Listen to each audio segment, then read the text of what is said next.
wabarakatuh. Baik, di sini kelompok kami akan mempresentasikan materi bab 1 yang berjudul tentang kolonialisme dan imperialisme. Baik, di sini saya akan memperkenalkan kelompok kami terlebih dahulu. Saya sendiri Ragil Jaya sebagai moderator, selanjutnya Saya Exonen Treka Putri sebagai penyaji 1, selanjutnya Saya M. Genta Pertama sebagai penyaji kedua, selanjutnya saya Renda Aprianti sebagai penyaji ketiga. Selanjutnya saya kembalikan ke moderator. baik, materi yang pertama akan dibacakan oleh penyaji 1. Penyaji 1 dipersilakan. Oke, terima kasih kepada moderator. Di sini saya akan membahas poin yang yaitu adalah perburuan mencari dari timur dan perebutan hegemoni. Poin yang pertama adalah motivasi, nafsu, dan kejayaan Eropa.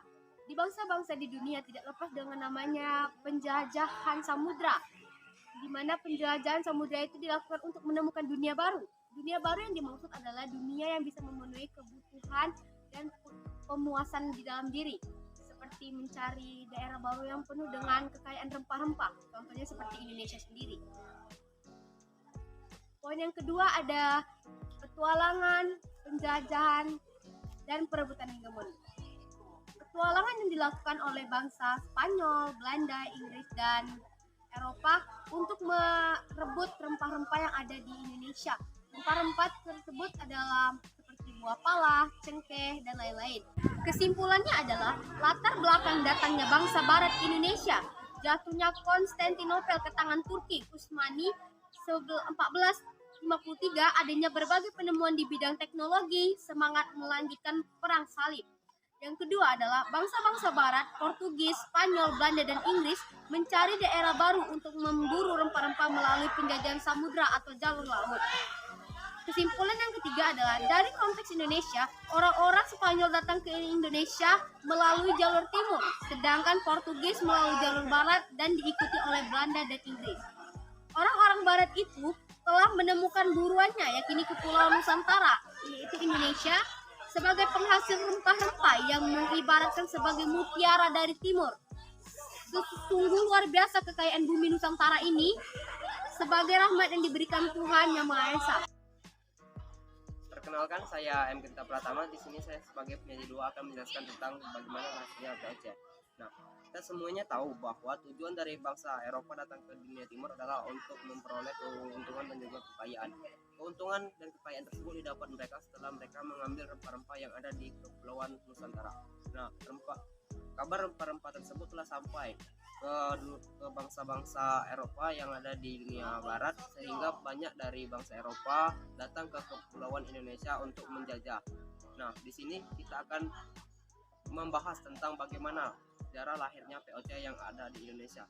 Nah, lalu pada tanggal 20 Maret tahun 1602 dibentuklah organisasi POC, yaitu Vereniging Oost-Indische Compagnie atau kongsi dagang yang ada di Belanda. Kongsi dagang yang ada di Belanda tersebut bertujuan untuk menyelesaikan perselisihan antara perdagangan Belanda yang ada. Yang kedua adalah untuk memperkuat para pedagang Belanda agar mampu bersaing dengan para pedagang yang ada di negara lain. Yang ketiga adalah untuk memperkuat militer setelah perang revolusi 80 tahun Belanda. POC ini dibentuk di Amsterdam. POC ini sendiri juga dipimpin oleh 17 dewan. Nah, 17 dewan tersebut memiliki wewenang yang ada sebagai berikut. Yang pertama adalah memonopoli perdagangan yang ada di negara lain, membuat perjanjian dengan para raja yang dijajah. Yang ketiga adalah membuat mata uang sendiri, lalu memiliki tentara. Setelah itu memberi gaji kepada para karyawannya.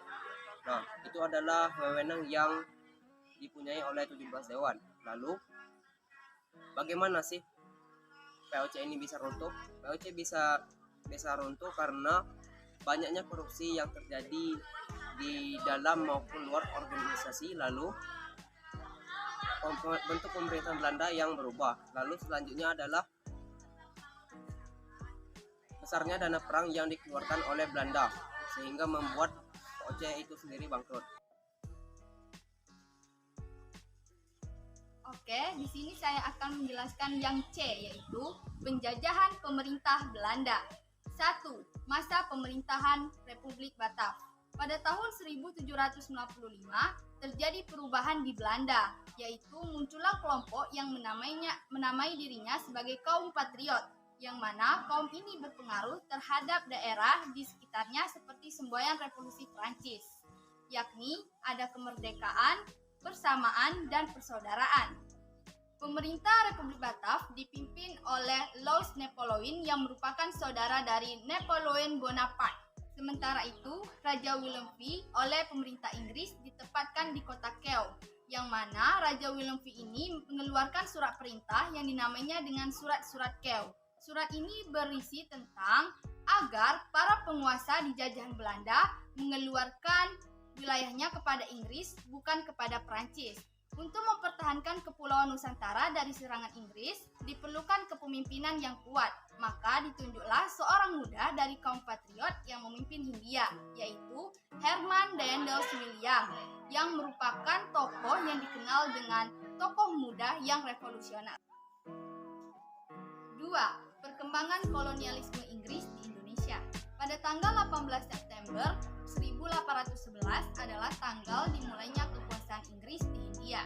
Gubernur Lord Minto mengangkat secara resmi Thomas Stamford Raffles sebagai penguasa di Inggris, yang mana Raffles ini ingin Inggris mempunyai kedudukan yang tinggi dan memperkuat kedudukan Inggris. Dia berpegang teguh pada 3 prinsip. Yang pertama itu, segala bentuk kerja rodi dihapus dan digantikan dengan penanaman bebas oleh rakyat. Yang kedua, peranan para bupati sebagai pemungut pajak dihapuskan dan diganti dengan pemerintahan kolonial.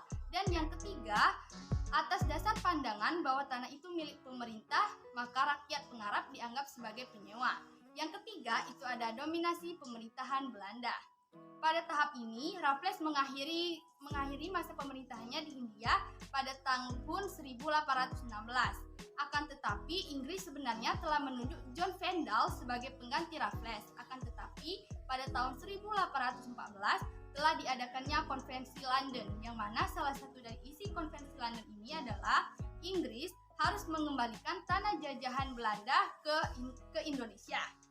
Yang mana pada tahun 1816 kekuasaan ini diambil alih oleh Belanda lagi.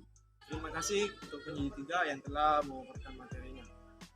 Penjelasan keseluruhan tentang materi yang kami bahas adalah kedatangan bangsa-bangsa asing, terutama bangsa Eropa ke Nusantara yang membawa perubahan besar pada masa penjajahan oleh bangsa asing. Dampak positif dan dampak negatif. Dampak positifnya adalah terjadinya kerjasama antara warga negara untuk terlepas dari penjajah. Dampak negatifnya adalah sumber daya diambil, terjadinya kerja paksa. Sekian presentasi dari kami. Apabila ada salah kata, kami mohon maaf. Wabillahi taufiq wal hidayah. Wassalamualaikum warahmatullahi wabarakatuh.